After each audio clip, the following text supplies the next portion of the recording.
sida aan horey u cadeynay gudoomiye mudanayaal sida aan horey u cadeynay Puntland waxay soo dhaweynaysaa wax kasta oo aan wax u dhimaynin madax bannaanida dawladda Soomaaliya iyo xuduudaha dawladda Puntland waxaan cadeynaynaa in aan marno ogolaan doonin natiijo ka soo baxda wada hadal kasta oo lala galo maamulka Soomaaliland ee Puntland aysan qayb ka ahayn Puntland waxa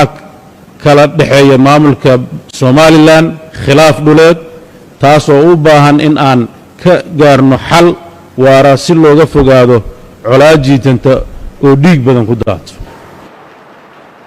mudana gudoomiye mudanayaal ugu dambeyn waxaan idin rajaynayaa in hawlaha idin horyaal ay si guul ah idinku dhamaadaan waxaan si rasmi ah inoogu furan kalfadhiga 46aad ee golaha wakiilada dawladda Puntland